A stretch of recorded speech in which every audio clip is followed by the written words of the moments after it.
পশ্চিম ত্রিপুরা লোকসভা আসন ও ৭ রামনগর বিধানসভা কেন্দ্রে উপনির্বাচন সম্পূর্ণ প্রহসনাত্মক দাবি করে পশ্চিম ত্রিপুরা লোকসভা আসন এবং ৭ রামনগর বিধানসভা আসনে পুনরায় নির্বাচনের দাবি করল ইন্ডিয়া জোট। শুক্রবার এক সাংবাদিক বৈঠকে এই দাবি করলেন ইন্ডিয়া মঞ্চের নেতৃত্বরা। পশ্চিম ত্রিপুরা লোকসভা আসন এবং ৭ রামনগর বিধানসভা কেন্দ্রের উপনির্বাচনে রীতিমতো ভোট লুট করছে বিজেপি, আইপিএফটি এবং তীব্রামথা জোট। তারা নির্বাচনকে প্রহসনাত্মক বানিয়েছে। ভোট লুট করার পরিকল্পনা তৈরি হয়েছে সাইলেন্স পিরিয়ডে। ইন্ডিয়া মঞ্চের নেতৃত্বের দাবি, সড়ক প্রচার শেষ হবার পর শাসক দলীয় গুন্ডা বাহিনী রাতে ইন্ডিয়া মঞ্চের পোলিং এজেন্টদের বাড়ি বাড়ি গিয়ে ধমকি দিয়ে এসেছে। কিছু কিছু এলাকায় এই গুন্ডা বাহিনীর ধমকির সুর ছিল অন্যরকম। তারপরেও মানুষজন ভোরবেলা তাদের গণতান্ত্রিক অধিকার প্রয়োগ করার চেষ্টা করেছিলেন, কিন্তু তাদের প্রচেষ্টাকে ব্যর্থ করে দিয়েছে শাসক দলের গুন্ডা বাহিনী। এদিন শাসক দলের গুন্ডা বাহিনী বিভিন্ন নির্বাচন কেন্দ্রগুলি জ্যাম করে দেয়। ভোটারদের ভোট কেন্দ্রে আসতে বাধা দেওয়া হচ্ছে। বহিরাগত গুন্ডাদের জন্য কাজে লাগানো হয়েছে। বিকেল ৩টার পর থেকে ছাপ্পা ভোট দেওয়ারও অভিযোগ তুললেন ইন্ডিয়া মঞ্চের নেতৃত্বরা। এই ধরনের প্রহসনাত্মক ভোট শাসক দলের নিজেদের আসন সংখ্যা বাড়াবার মরিয়া প্রচেষ্টা বলে অভিহিত করলেন ইন্ডিয়া মঞ্চের নেতৃত্বরা।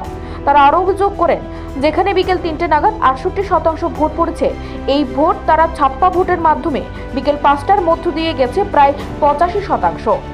পশ্চিম ত্রিপুরা লোকসভা আসনে যেখানে যেখানে নির্বাচন হয়েছে সেই সব জায়গাতে ভোটকে প্রহসনে তৈরি করেছে শাসক দল। এই ক্ষেত্রে পশ্চিম ত্রিপুরা লোকসভা আসন এবং ৭ রামনগর বিধানসভা আসনে পুনর্নির্বাচনের দাবি তুলল ইন্ডিয়া জোটের নেতৃত্বরা। কিন্তু তারা এর পরেও থাকতে পারলেন না। উনি যেটা বলেছেন, ভোট প্রক্রিয়া শুরু হওয়ার মুহূর্তেই এজেন্টদের তাড়িয়ে দেওয়া হয়েছে, টর্চার করেছে, ফিজিক্যালি ওদের কাগজপত্র ছিনতাই করেছে। দুপুর ২টার সময় আমরা যখন সিইউর কাছে যাই, তখন অবধি 80%-এর উপরে পোলিং এজেন্ট সারা রাজ্যে, এই কেন্দ্রে সারা রাজ্যে ওরা নাই, ওরা কর্মরত নাই, ওদেরকে তাড়িয়ে দেওয়া হয়েছে। শুধু তা না, এমনকি উনি যেটা বলেছেন যে লাইনের মধ্যে থেকে লাইনে ঢুকে গেছে মানুষ, এই সমস্ত প্রতিকূলতার মধ্যে এখান থেকে টেনে বের করে নেওয়া হয়েছে। এই অবস্থায় ভোট হয়েছে।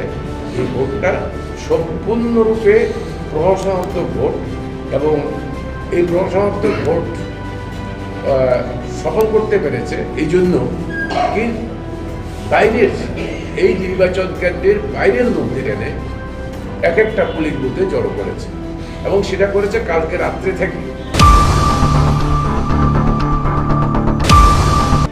নিজস্ব প্রতিনিধি রিপোর্ট, এশিয়ান টাইমস।